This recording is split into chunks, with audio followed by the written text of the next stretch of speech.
una producción de Troop. Sin Filtro Podcast. Hoy te voy a compartir 5 cosas que me hubieran gustado saber antes de emprender o que quizá nunca las tuve tan conscientes hasta que pasó el tiempo y me di cuenta que era importante, y quizás si estás en este camino es importante que lo tengas sobre la mesa. La número 1, y es una historia que ya en algún episodio de Sin Filtro Podcast de cómo comenzó Frosé y cómo casi pierdo mi marca, se las platiqué.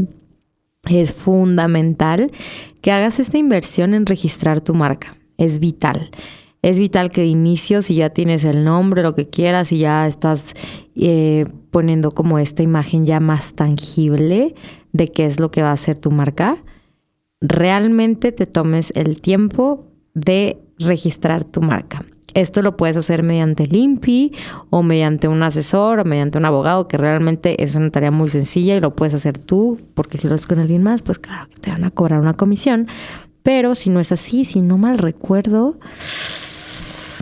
a ver, yo la registré hace un montón, pero si según yo está como entre 2,800, 3,500 el registrar tu marca, y el hecho de que ya esté registrada en el INPI, te juro que ya te alivianas de por lo menos uno de los tantos problemas que te puede tener, que te pueden traer el no tener registrada tu marca. Punto número 2. Algo que tienes que saber cuando estás emprendiendo es que vamos a hacer una comparativa. El emprendedor muchas veces cumple diferentes tipos de roles que en un trabajo normal no cumplirías. Te vuelves un todólogo y te vuelves una persona que trabaja 24/7, tanto como eres jefe, eres empleado, eres finanzas, eres todo. Cuando todavía tu equipo no es tan grande, tienes que saber hacer de todo.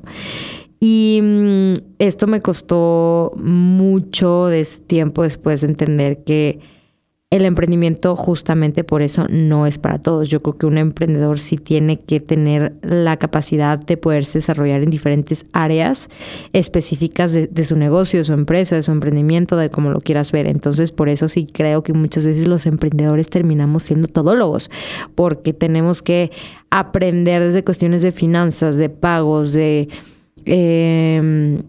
estrategias, de mercadotecnia, de branding, de diseño, de logística, del SAT, de aprender y desaprender todo el tiempo de cosas que realmente tú dijiste, no manches, pues si yo solo voy a emprender, yo qué fregados tengo que estar sabiendo el área contable de mi negocio, y tienes también que saberla. Entonces, eso es algo que, hablando en cuestión de comparación a un trabajo normal en el cual tú eres un empleado que llegas, cumples con tus metas, tareas del mes, te sales, y los problemas dentro de la empresa pues no te competen. Qué chulada y qué delicia, que también son pros y contras, claro, de un emprendedor, de una persona que tiene su propia empresa self-made, claro, a ser un empleado en una gran empresa, en un gran puesto y lo que quieras. Sí, es un rol muy diferente el hecho de que los problemas sí son de tu trabajo, más no son de tu empresa. No es realmente algo que si el día de mañana esto pasa, lo tienes que solucionar al 100% tú. Entonces, esto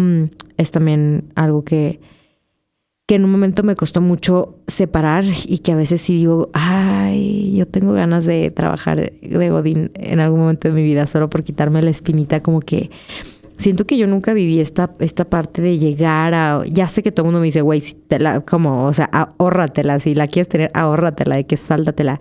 Pero no sé por qué a mí, la neta, sí me llama un chorro la atención el poder tener esta como experiencia laboral de llegar a un lugar, de tener a mis compañeritos de trabajo, de tener un horario fijo, de entrar, salir. O sea, ¿sabes? Como que no sé por qué lo pienso desde este punto y digo, me gustaría más...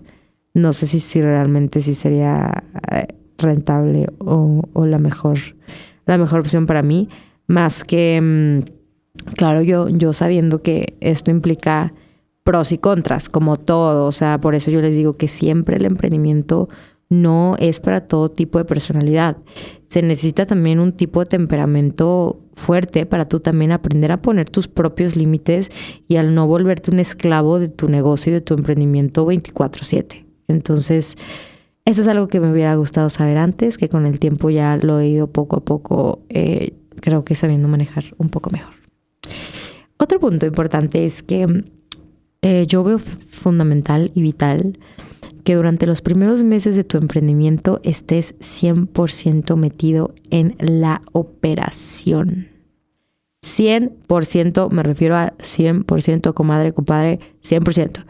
Yo los primeros diciembre, enero, febrero, marzo porque me tocó pandemia, pero después de ahí anduve al tiro.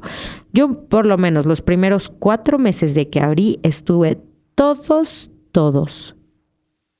los días en mi negocio, o por lo menos en la apertura, o por lo menos en el cierre, o en la operación durante el día, viendo cómo era la calidad del alimento, cómo mis empleados, mis colaboradores realizaban las bases, cómo atendían al cliente.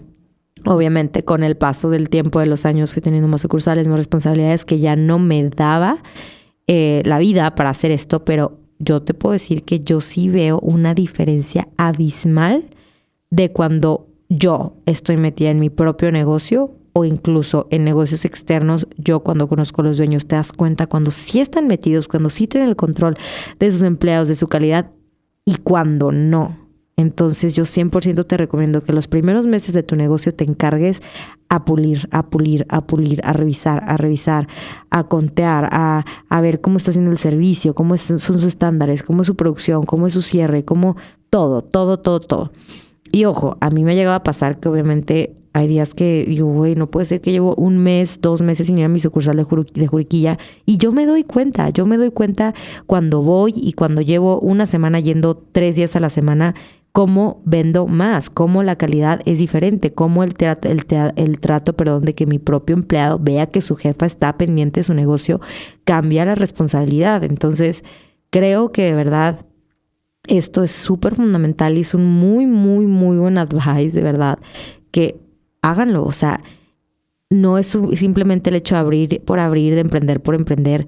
Péguense lo más que puedan los primeros meses a su negocio para que tengan el control, para que también tus empleados vean el compromiso como jefe que tienes hacia tu marca, hacia tu negocio, porque me ha pasado, sí, y la vida va pasando y los compromisos y todos empezamos a tener más cosas y crece la empresa y todo, y sí, si llegas a descuidar tu negocio, entonces sí tienes que tener este cierto compromiso para que se vea esa formalidad tanto con tu empleado, tanto como con tu cliente. El siguiente punto, no te va a encantar tanto, pero te juro y te prometo que vale 100% la pena. 100%, ¿ok? Y esto es invertir, desembolsar, pagar, gastar, soltarle la lana al diseño, a la estrategia y al branding. Es vital. Es vital y muchas veces nosotros como emprendedores, ¿qué es lo que pasa? Tenemos cierto budget, tenemos cierta como cantidad de dinero determinada para nuestro proyecto y terminamos haciendo todo. Y acuérdense que el que mucho abarca, poco aprieta. ¿Cómo es? El que poco aprieta, no sé. O sea, a lo que hoy es, no podemos hacer todo porque los resultados no pueden ser buenos en todos los ámbitos de nuestra vida, porque somos seres humanos que no somos todólogos para poder desarrollar al 100% todos los ámbitos de nuestra empresa. Entonces, sí es vital invertir en una buena estrategia de diseño, en una buena estrategia de marketing, ya sea en una agencia o en un freelancer que sea muy creativo, que sea muy bueno, que te ayude con la imagen, que te ayude con el logo. Porque yo luego veo tantos buenos proyectos que neta no le meten nada en la parte de la creatividad, en la parte de la estructura, o que luego veo logos y digo, no seas gacho, güey, ese logo lo bajaste de Canva, o sea, de que ya se lo he visto a 4 proyectos y a otros negocios. Entonces, realmente acuérdate que muchas veces lo barato te termina saliendo súper caro. Entonces, esto te puedo decir, invierte en la imagen de tu negocio, en cómo quieres que la gente lo vea, en cómo quieres dar la comunicación, en las estrategias de ventas y de todo, que quizá a lo mejor tú las dominas un poco, pero necesitas de más cabezas, de más ideas, porque acuérdense que siempre 2 es mejor que 1 y 2 cabezas, 3 cabezas piensan mejor que una sola. Entonces, esta parte también la veo fundamental. Y por último, y no menos importante,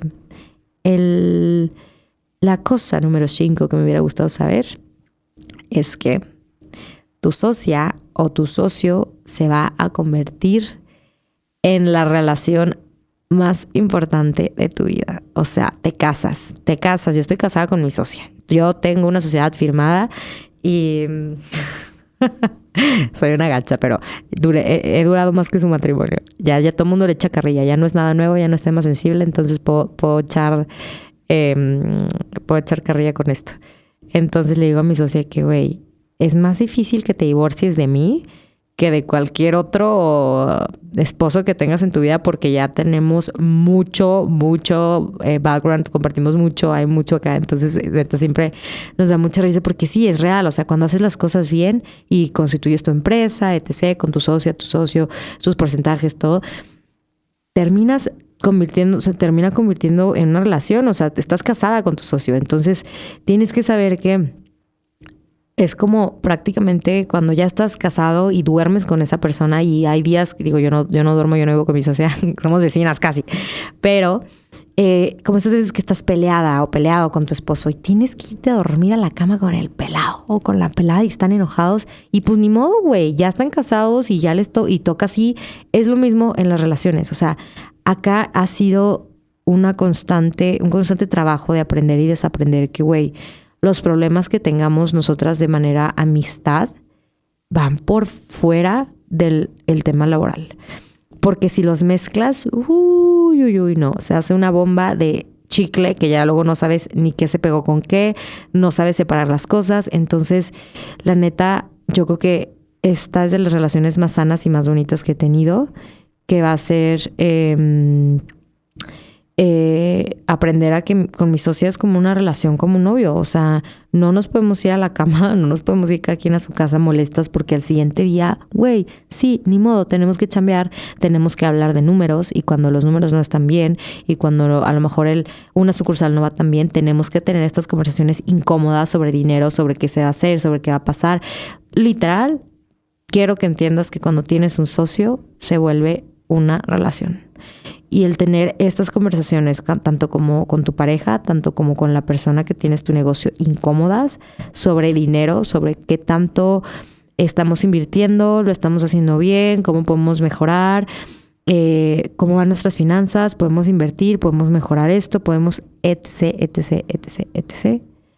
Quiero que entiendas, y si alguien no te lo había dicho antes, es la relación más importante, aparte de la tuya, obviamente, que tienes que cuidar. ¿Por qué? Porque al final, pues bueno, tu novio podrá ser tu novio, pero el negocio es el negocio, y al final es algo que están las dos personas compartiendo un mismo sueño, una misma marca, una misma empresa. Entonces es la constante búsqueda de mejora, en comunicación, en cómo vamos resolviendo cada vez los problemas de mejor manera. Yo antes era una persona súper enojona y súper explosiva. Entonces y Grace me decía mucho como, güey, relájate, o sea, que somos socias, de que dale dos, o sea, y ella también antes era una persona súper a las 7 de la mañana era de que, no, y yo era como, güey, chileate, o sea, como que ha sido una constante revolución entre nuestra relación de socias, de ir aprendiendo cómo cada vez tratarnos mejor, cómo cada vez solucionar los problemas de manera más fría, más directa, más, a pesar de que tenemos una amistad de hermandad, de mejores amigas, que es hermosa y es fundamental, y es un trabajo muy diferente al de una sociedad donde se interviene contratos, temas legales, secretos de empresa, donde tenemos información delicada de nuestros socios, de tal, que se vuelve un tipo de relación muy diferente. También eso es súper importante. Entonces, estos son los 5 puntos que te vengo a spoilear un poco sobre qué tienes que hacer, qué no, tal vez, y sobre en qué te tienes que enfocar mucho al momento de que vas a emprender, o si no has emprendido, o si quieres emprender, o si acabas de emprender, te hagas consciente de estos 5 puntos. Entonces, pues ánimo si estás en el camino del emprendimiento. Es bellísimo, conlleva mucho trabajo, mucho sacrificio, mucho esfuerzo, pero una vez que haces las cosas bien, las cosas salen bien.